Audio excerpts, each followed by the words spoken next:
मेरी बात सुने, मैं हूँ सब इंस्पेक्टर, महीना का 17,000 रुपए ले रहा हूँ मैं, ठीक से। ये जो टूची पूची गाड़ी है ना, ये मेरे घर में आके खड़ी हो जाए रे। आई बात समझ में हैं? ब्याह आपका घर में हो रहा हो मेरे साथ, ठीक है? हाँ तो जब तेरे साथ हो रहा है ना, तो उन्हीं हिसाब से चीज देनी चाहिए। आई समझ में? जब शुरू में बात हुई थी ये बोला था 1 बात हुई थी, 1 रुपये देंगा ले बस 1 रुपये देगा। मेरी बात सुन ले, हमने मेरी जिज्जी को ब्याह करे तो बात 1 रुपया की हुई थी, ठीक से। तेरा बाप का जमीन वहाँ टिक रहे हैं कि 1 रुपया देगा है? हूँ तो तुम भैंस बड़ी बहुत भैको लंबी हमनू ना, फिर इस हिसाब से तुमने ब्याह ना करना। महेंद्रगढ़ के चर्चित दहेज कांड का ये वायरल ऑडियो क्लिप आपको इसलिए सुनाया गया है ताकि दहेज के इन लोभियों की छोटी सोच तो खुलकर समाज के और देश के सामने आ चुकी है, मगर दौलत के इन पुजारियों का दम अभी भी टूटा नहीं है। जी हाँ, दरअसल दहेज के लिए लड़की और के गरीब परिवार पर धौंस झाड़ने वाले दहेज के पुजारियों में अब इतनी हिम्मत भी नहीं बची है कि वो लड़की पक्ष और पुलिस का सामना कर सके।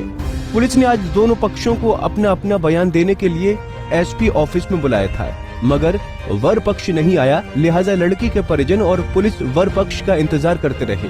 जो मुद्दई पक्ष है, इनके बयान लिखे जा रहे हैं और जो लड़का है और उसके परिजन है उनसे संपर्क साधने की कोशिश की जा रही है। उनको बुलाया भी गया है कि भाई अपना पक्ष रखें, क्या बात है, और शामिल तफ्तीश हो और जो भी विधि पूर्वक कार्रवाई होगी वो नियमानुसार अमल में लाई जाएगी।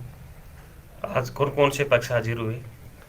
आज जो मुद्दई पक्ष है, लड़की और उनके परिजन हाजिर हुए हैं। लड़के और उनके परिजनों से भी संपर्क हम लगातार कर रहे हैं। नंबर उनका स्विच ऑफ आ रहा है या फिर बिजी आ रहा है, तो उनसे बात करने के लिए हम निरंतर प्रयास कर रहे हैं। उनको जल्दी शामिल तफ्तीश किया जाएगा।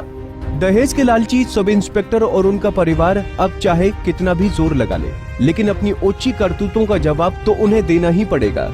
हालांकि अभी तो सब इंस्पेक्टर सोनू, जो फोन पर अपनी 70,000 रुपए वाली नौकरी पर ढींगे मार रहा था, लड़की और उसके गरीब परिवार को औकात दिखा रहा था, उसका और उसके पूरे परिवार का फोन बंद है।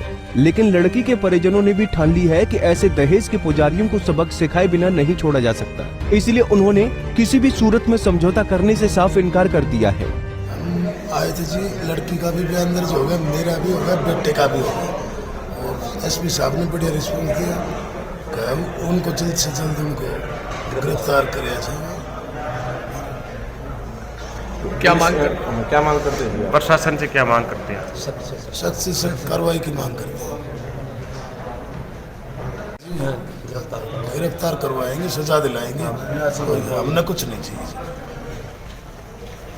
ऐसी ये जो घटनाएं हो रही हैं इस क्षेत्र में ही नहीं, पूरे भारत समाज में क्या संदेश देना, किस तरह का संदेश देना चाहेंगे दहेज के बारे में? तो यही कहता हूँ जी, दहेज नहीं देना चाहिए किसी को भी।